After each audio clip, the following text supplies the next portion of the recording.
Now into the predictions. We didn't predict last year that Xerox would make a bid to buy HP. It would have been a great prediction, but it was so unlikely that a company that's a third the size of HP would try and buy it. But obviously there is a battle now going on between the investor groups. We don't know what will happen, obviously. I don't think anyone knows. But once these battles start, normally something happens. So we would expect now, it's likely there will either be a merger with Xerox, maybe HP buys Xerox, Xerox buys HP, or some other bidder comes in, but that a significant event happens in the next 12 months to HP seems likely. Next prediction. Google Cloud is very much the third of the public cloud providers. They need to catch up. They're incredibly rich. We would expect them to buy one hardware and or software company, big major hardware or software companies, within 12 months. Google needs a customer base, an install base. And Google needs you, the channel. And it needs to do it fast, and the best way for it to achieve that is to make some major acquisitions, and they are plenty rich enough to do that. Next prediction. I talked about the battleground for control of the multi-cloud environment. But the SD-WAN is the other key battleground area.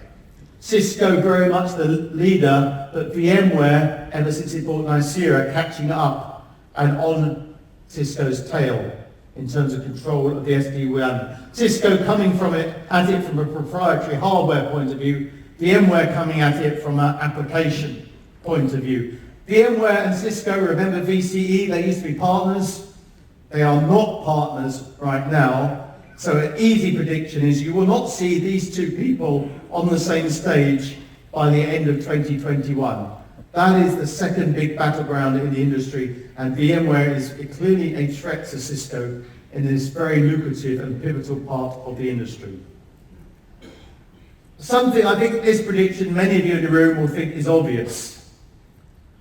But around the world, people don't think this is obvious. Most people in the West underestimate how advanced China is in many technology areas. And we would expect within 3 years, Chinese companies to be the leaders in artificial intelligence, smart cities, 5G, exascale computing, and microfinance. And arguably, they already are the leaders in some of these spaces. For most of you sitting across Asia, you're going to face some choices. Do we go down the American path or the Chinese path? Or can we manage both, as Singapore, for example, will certainly do? The level of innovation in China is phenomenal. The impact of the trade war, particularly on Huawei, has been for Huawei to reduce its dependency on American components inside the smartphone and almost take all American components out of the smartphone, forcing them to do the innovation locally. So it may well be that the impact of the trade war is to accelerate Chinese innovation, and that may hit the US back in 3 or 4 years' time. I talked to you 3 years ago about China introducing a social credit score for people, looking at their digital activity and rating them on their behavior and compliance. And for example, I think the joke I gave you there was if your rating wasn't high enough in terms of your behavior on the internet, or you had sent some political messages, or you were friends of someone who had sent political messages, you wouldn't be able to get on the dating sites, for example. You might not be able to get a visa to leave the country, for example. That has been going on. And again, everything's presented about China is always presented in the West as a sinister thing. But actually the idea that people are identifiable on the internet rather than anonymous would be a good thing, would stop a lot of the abuse that goes on Facebook and Twitter because people are hiding behind names that aren't genuine. So it's part of what they're trying to do is the right thing in China. So anyway, I talked about social credit scores for people, and now they've launched social credit scores for companies. So every company is going to be rated on things like how quickly it pays its bills and other activities that it takes place with. And the employee's social credit score will partly depend on which company they work for. Innovation, always slightly worrying about the loss of privacy and freedom, but also very interesting in terms of how it can control. So look out for social credit for companies to become a thing in China and then maybe export elsewhere. And that brings me to the end of the presentation with one final recommendation. This is perhaps particularly for India, but does apply everywhere.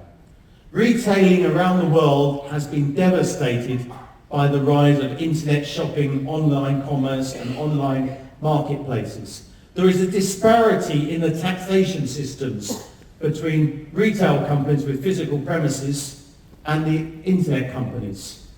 And I wanted to highlight here, because I think it's a very good idea, some idea that's been presented in the French government. Very simple.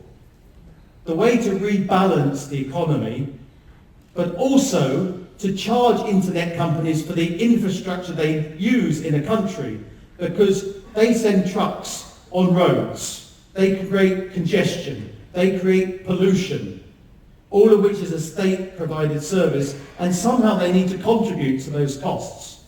And it was a very simple idea, and one that couldn't be hidden by moving money from one country into another, which is to charge these companies $1 for every delivery they make in terms of taxation.